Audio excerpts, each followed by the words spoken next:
Hi everyone, and happy Wednesday. This is episode 14 of the Coffee and Crochet with Karen podcast. Karen Whooley, your host.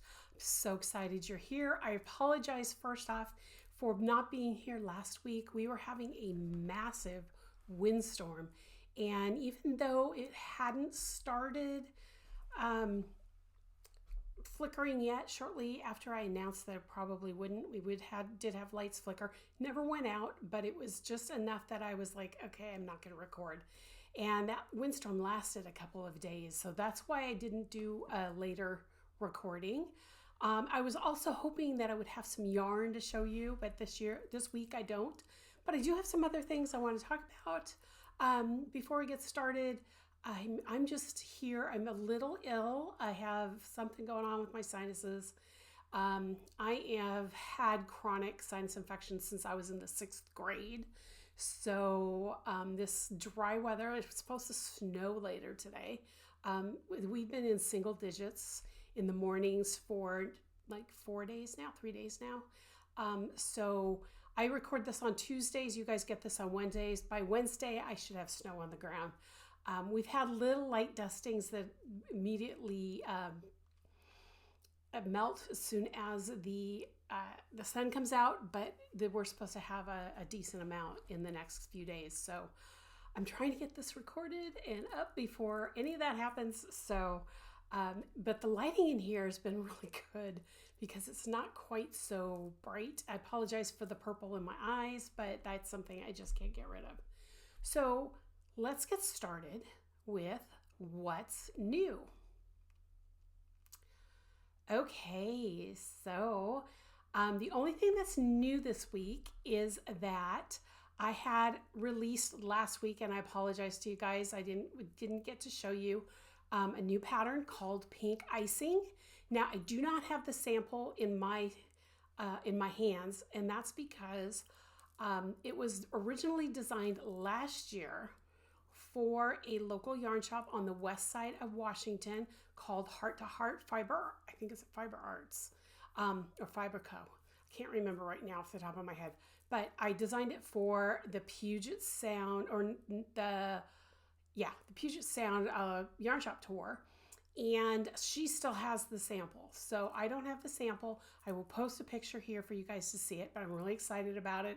It's one of my staple side-to-side shawls where you make the shawl from the short end to the other short end, and you do it all together so that the center field, the main part of the shawl, and the edging are all done at the same time. And this was a 2-hank shawl, so I only had four ends to weave in at the end. So if you haven't seen it, I am going to put a coupon code down below in the show notes for you to still get 10% off. The sale actually ended yesterday, but because I didn't get to record my YouTube video, I'm going to give you as YouTube subscribers the show notes. In the show notes, a special coupon that'll last for about a week, roughly. I might be just like 5 days, but there you go. So I want to make sure you get it, and you get it at the discount. So that is all that's new. I did get some new yarn in the studio, but I cannot show it to you. Partially because it's for the Puget Sound Yarn Tour and the local yarn shop tour, both on the west side of the state. It's the same shop that I did Pink Icing for. She's having me do 2 samples with yarn that she already sent me, and actually the samples have already been made. I got them last weekend, and I was able to crochet up both samples. The patterns going to tech editing today. The 2 patterns are going to tech editing today, and I may have some testers. So if you are not a tester for me, make sure you go to Yarn Pond and sign up to be a tester. But I can't show you that yarn. I can't show you the finished products. But in 1 week, I did 2 samples and wrote the patterns, and they're done. So I'm so excited that those are done. I've got another super secret project, 2 super secret projects that are coming soon. And I have 5 more super secret patterns that I'm going to be doing. All of the 5 together have to be done, I think, around April or May. And I'll tell you more about that as I can, but right now I can't. And then I have 2 super secret projects coming that I'll be doing. But what's really cool is now that I'm feeling better, those of you who are watching for the first time or haven't seen any of my live streams, I was diagnosed with bladder cancer in 2021. And 2021, 2022 were really hard years. 2023 was more of me mending after my last treatment. My last treatment was May, the end of May 2022. And then less than 2 weeks later, my grandson was born. And I never really got to recover between because my daughter was sick all that summer. And so I never took care of me. So 2023 was kind of like, okay, I'm still helping my daughter out, but I needed to take care of me. So now that my brain is working again for the most part, and well, today it's not because I'm like, this head cold's really driving me crazy, but now that my brain is working again, I've contacted a couple yarn companies that I've worked with in the past that I haven't worked with in quite a while, and they are both sending me boxes of yarn to swatch with. So I'm so excited. As soon as I get those, I won't tell you who they are until I get those, and then I can, maybe next week I will do at least one of the unboxings for you and show you as I open the box. I'm assuming I'm going to get at least one of them by the end of this weekend, so stay tuned for that. But other than that, there's really nothing I can show you right now as far as what's new, so keep watching. All right, next in line is projects. Okay, so as far as projects, I did do 2 crochet patterns, but I can't show you those obviously, like I mentioned. But I have worked on my son's cross stitch, and I just noticed, okay. Last week, because I didn't record, you didn't get to see the second square, so you're going to see the second and the third square for the first time. So you guys all had seen, oops, wrong side, this side, Cat Kirk, right there. Well, last week was, he said my magic risotto was fine, or risotto if you're Italian. And this week's was 1,000 Yellow Daisies. Those are classic scenes from the Gilmore Girls. I'm really excited about this and how it's turning out. Yesterday, I got the Daisies one, and last night I finished it. So I am ready for number 4. Number 4 is going to be this long one down here underneath those 3. And then number 5 is this guy. I have to get used to my camera being the exact reverse of me. So this is number 5. This is number 4. I'm not quite sure why she did it that way, but that's the way she did it. So next week, hopefully I will have most, if not all, of number 4 done in time for recording. But I'm really excited how this is turning out. It's actually, I'm finding that cross stitches is relaxing me. It gives me something to think about. Well, it's not really I'm thinking about it. It's more of I'm following a pattern, you know, making sure the squares, and my mind can work on other things. And I've had some really cool pattern ideas. That's why these yarn companies are sending me yarn, because I can use a swatch and see if these are going to work. So I'm really excited about that.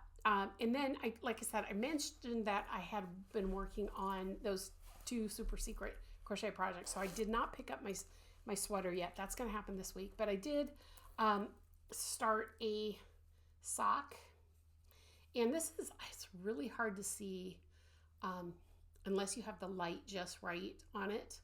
But if you go like this, you can see down at the edge of the cuff there is a little bit of a very pale lavender. This is a colorway from a yarn company that's no longer around. They do now embroidery and cross stitch stuff. I haven't seen them do any yarn in probably 4 years or more, but this is the company. It's October House Fiber Arts. It's her Everlasting Sock, which is 55 merino, 20% kid mohair. It actually has mohair in it, and 25% nylon. And the mohair gives it a little fuzz. I don't know if you guys could see that. And the colorway is Succulent. There we go. She does have a Ravelry, or she did have a Ravelry login. You can find her at October House. I know she had an Instagram for a while. I don't know if she still does. When she decided to go away from yarn, I kind of unfollowed her. But I really love how this is turning out. And I'm using a pattern called Mermaid Avenue, and it's by Summerly Knits. And it's a pattern that is literally, it looks like fish scales. I haven't gotten very far, so you really can't see it yet. It looks like fish scales, and I've been wanting to do this pattern for a while. So this was the perfect yarn because it's such a subtle colorway that I thought that the stitch pattern would show, and maybe hopefully some of the lighter purples and the lighter greens that are in there will pop into the stitch pattern. So that's what I'm working on right now. And then I'm also working on what is the topic of the week, is another magic square. And the topic of the week, I decided what I'm going to do is I'm going to make it in 2 parts. So the first part is going to be showing you how to start the magic square. So I'm going to roll that here in just a second for the topic of the week. And then next week, I will show you how to finish it and how to know that when everything meets properly and when you're ready to seam. So stay tuned. We're going to go to the topic of the week, and I'm going to roll a video on the first part of the magic square.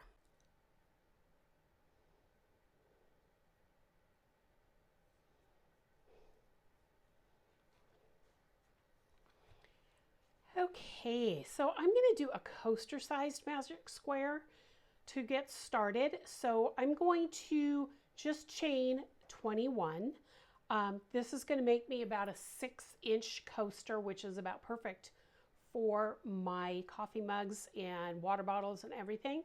And then when I get started, the first thing I do is I turn the chain over, so I'm working in the back bumps. And if you look here really closely, here's one, here's a light blue one, then you'll see here there's another light blue one, there's another, it's starting to go to the navy, and those are the back bumps. So I always start in the back bumps. And I chain 21 because I'm going to skip the first chain, so that's this back bump. And I'm going to do 3 single crochets in that second back bump. And I need to pull some yarn. I should have done that at the beginning. Here we go. So I'm going to do 3 there, and then I take a stitch marker, and that stitch marker is going to tell me where I get the beginning of the round single crochet that I did in that second chain from the hook. That's going to get the stitch marker because that's the first stitch I did. Now I'm going to work across the chain on the back bumps, and I'm going to single crochet in each one across. So there's going to be a total of 18 here because I'm not going to do the last one just yet. So I'm going to go through and do all these. Okay, here's the last single crochet before the corner, what I'm going to call the corner. And so there's one more chain here, and this time I'm going to do 3 just like I did at the beginning, because this is going to allow me to turn the corner, because ultimately what we are making is like a little bag. So I'm just hard to see that dark blue. There we go. Okay, this time I don't need to mark it though. So 1, 2, 3. Okay, so now I've done the 3 in the corner here, what I'm going to call the corner, and you'll see there's a tail here. You can go ahead and just work over the top of that if you want, or you can just leave it hanging. It's going to be inside the coaster because this coaster is going to be double-sided, so we're not going to worry about having a tail there. I tend to work over part of it, and then I work the other, and then I leave part of it loose. But the next thing you're going to do, because we're kind of turning a corner with these 3, the next thing we're going to do is we're going to be working in the back loops or the bottom of the chain, which looks like a chain, all the way over to that first stitch. So I'm just going to go ahead and skip where I did the 3 in 1 and go to the next one. And when you insert into that stitch, I'm going to do the stitch here really quick. Oops. I'm going to do the stitch, and then I'm going to show you that if you look at that really closely, the stitch that I just did is in the same hole as the stitch I did on the first pass. So make sure that you are doing that all the way across. There should be a total of 18, because even though we have 21, we skipped the first chain, and then the second and the last have 3 in them. So we're going to have 18 between the groups of 3. And I'm just going to keep going here. And one more. And again, like I said, I'm not going to work in the same chain that I did the 3. So now we're ready for round 2. So I'm going to take my stitch marker out. And then round 2, and going forward, you are going to work in the back loop of every stitch. So I am going to start by going into that back loop there and do a single crochet. And then I put my stitch marker in so that I know where the beginning of my round is. Now, as you're working this, you're going to notice your marker is going to shift if you're right-handed to the right, if you're left-handed to the left. But I'm going to show you how this works.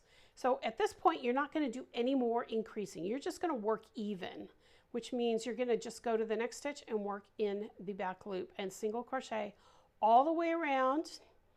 And you're just going to do 1 all the way around. I'm going to go and get myself all the way around once, and then we're going to talk about what happens after that. But you can see by working in the back loop, you get these nice little ridges, and I love those little ridges. So we're going to keep going. Okay, I've got 3 more here to do, and then we would just keep moving on. So here's the last, oh, actually, yeah, that is the right one. Okay, so I have worked, actually that is the first one, but I'm going to move my marker up. Now I marked it in the wrong spot, I think. Oh, no, I didn't. Okay. So now what I'm going to do is I'm going to just start round 2, and I'm going to do 1 stitch in each one all the way around in the back loop. So what's going to end up happening is as you keep going, you're working in a spiral, and what's going to happen here, and I'm going to take my hook out so you can see it. It's just curling a little, and that's normal. But you'll notice here now the corners are cupping, and if you wanted to, you could fold them over. And that's what you want. And what you're going to do is you're going to keep doing this until these 2 ends meet in the middle and you have a square. So next week, I will have the crocheted part done, and I will show you how to know when you're done and how to seam it up and have a coaster or a pot holder or whatever it is you want to make. Well, one of the things I didn't mention in the video that I should have, and I'm going to mention it now, is that I'm making a coaster in that video, like I mentioned. So I only did a chain to 21, and and I used a size G crochet hook, which is a 4mm, right? Yes, 4mm. And what I'm doing is I am, a coaster. So it's going to be about a square that'll fit inside this little mug mat that I made years ago. Not that I need more coasters, but I thought it'd be easier to show you coaster ways, how to do a magic square. But you can do the chain anything you want. It can be an even number, it can be an odd number. You just have to skip 1 chain. So you can kind of do a corner to corner to see how big your square is going to be. And you can decide if you want, like a 12-inch pot holder that really covers your hand. You can make that chain, whatever it needs to be a 12-inch square. So it's convertible to that in that respect. I have also used sport weight mercerized cotton to make coasters. So I use a smaller hook and smaller yarn, and you can still do it. I recommend that you use, if you're going to use these as hot pads or pot holders, that you use 100% cotton. I'm using Dishy right here. It's 100% cotton, it's worsted weight. That's why I'm using a G for this one. Because it's not a pot holder, I decided to use a G so that I could be more exact on the size I wanted, because I'm not going to be washing it all that often. And so it doesn't need to shrink down. When I'm making pot holders, I tend to use a little bit bigger hook so that the pot holder comes out a little bigger. And then when I wash them, when they get dirty, they shrink up and they actually get more dense, and more dense than even if I was using a G. So that's why I do what I do. So anyway, hope you enjoyed that. Next week I'll show you how to finish it off and give you some tips and tricks. But let's move on to comments. Okay, so last week, if you guys or last 2 weeks ago, last show, I was showing you, oops, as I drop everything, these 3 yarns. And I was asking you what color order you would want me to do.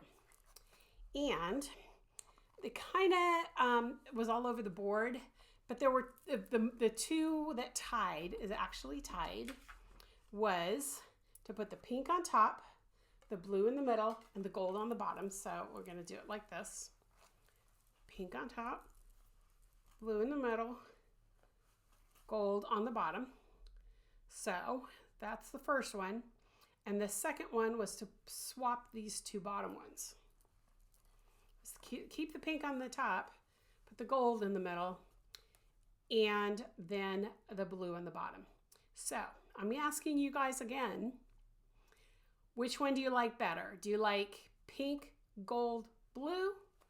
Or do you like pink, blue, gold better? So put that down in the comments. I really, really, really, really, really want to know which you guys like better. I have some ideas. I mean, I've had other people say, do it this way. Let me see. Do it this way. And I had some other people say, put the gold on top, the pink, and then the blue. I'm not a fan of the gold on top, so I probably won't do that. But I think I like the raspberry on top. I mean, because this is a shawl that I'm probably going to end up keeping at some point, and I'll probably wear it. So I like the raspberry on top. So that is the way I like it. I just don't know what I'm going to do here. So do you like pink, blue, gold, or pink, gold, blue? You tell me in the show notes or in the comment section, and I will let you know what wins next week. Okay, so I'm going to read the rest of the comments here. I pulled them up on my phone so I can talk to you guys about them. Carlene Roberts 6002. Hi Carlene, it's good to hear from you.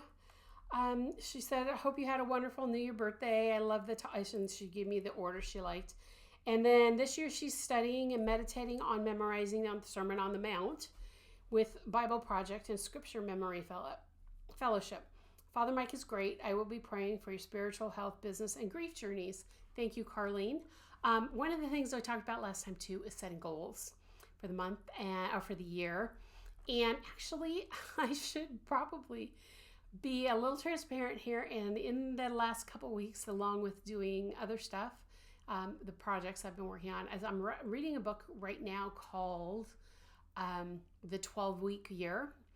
And I'm actually enjoying it to the point of thinking about implementing, rather than setting goals for 365 days, 12 months, is to set goals at 12-week increments, because it gives me more of a sense of urgency that things need to get done. And have you ever noticed, if you're like me, when you set a goal and on December 31st, I am going to lose 50 pounds or 10 pounds or whatever it is, you slack all year until you get down to the wire, and then it's like, and you never meet your goal. And that's true with me on so many things. But if I say like March 31st, I'm going to have lost 10 pounds, I will do everything I can to beat that goal, because it's a short-term thing. So I am probably going to be doing that this year. I'm still working out how I want to do it, and I'm still reading the book to figure out how it all works together. But it's a really good book. It was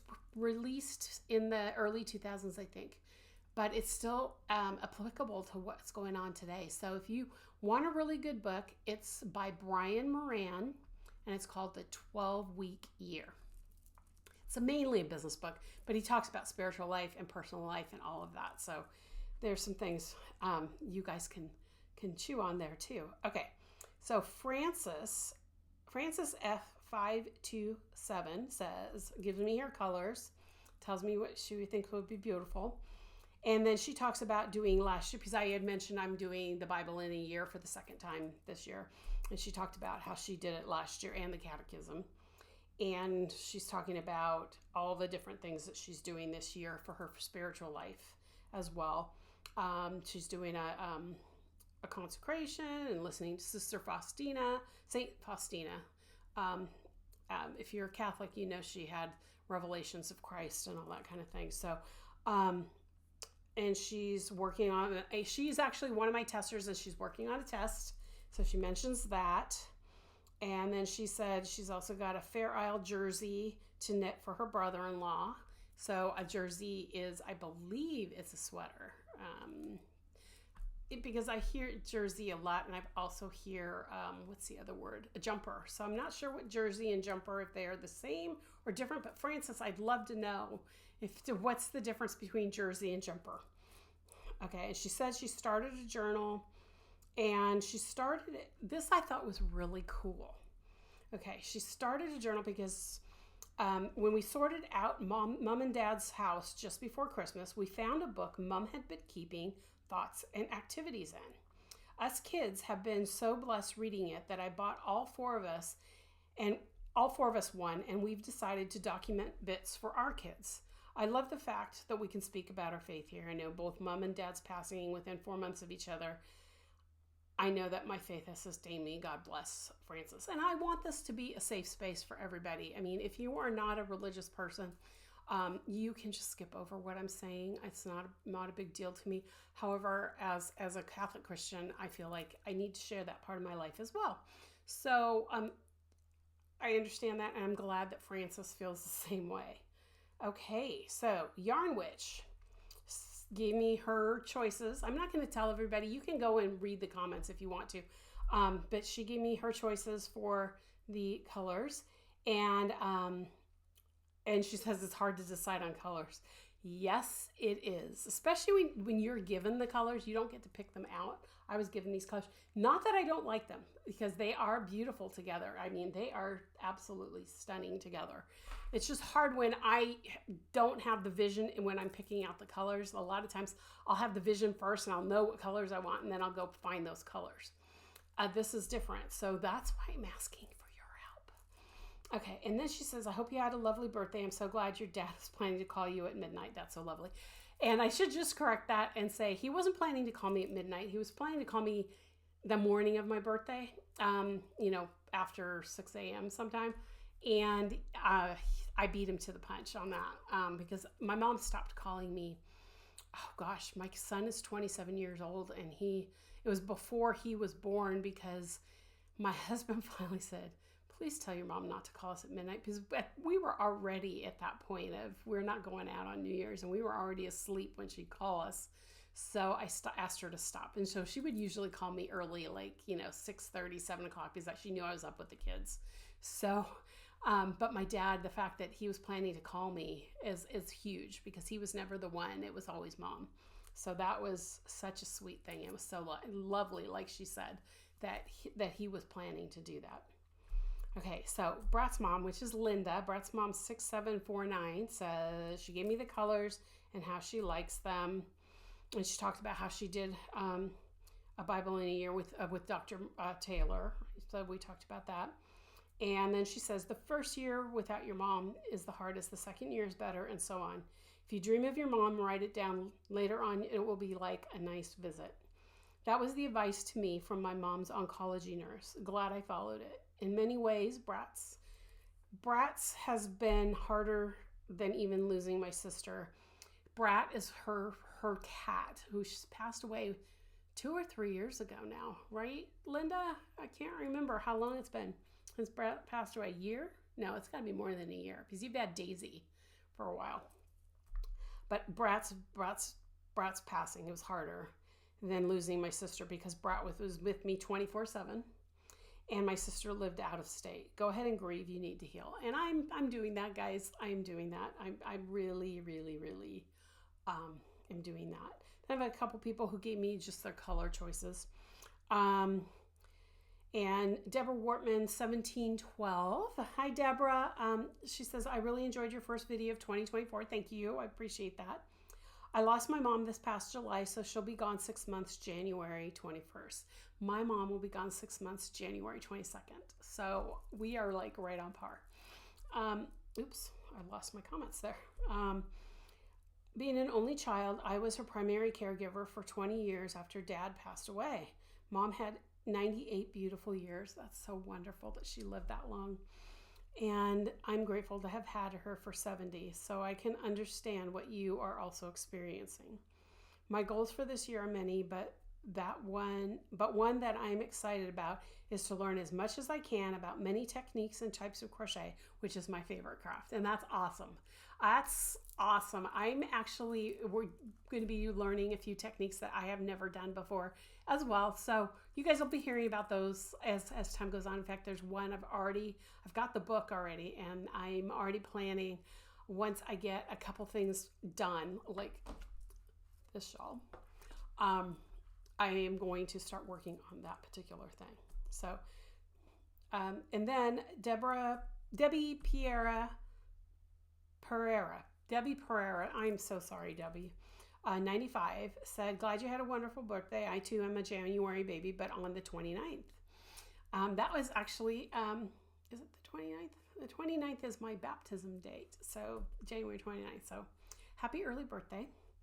Love the shawl, pretty colors. Thank you. I just downloaded the shawl to make in 2024. So that's the free pattern for Crimson Nights.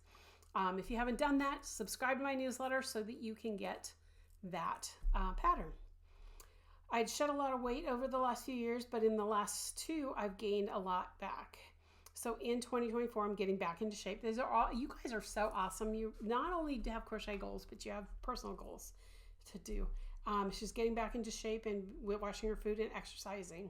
I just got to get everything in order. And then she gives me her colors. And then SK Hoyt, that's Sharon, 6024. She says, I generally like colors to go from light to top on dark and bottom. And then she gives me her reasoning, but then she changed things up when she saw me put things close to my face. So I'm just not going to go ahead and do that.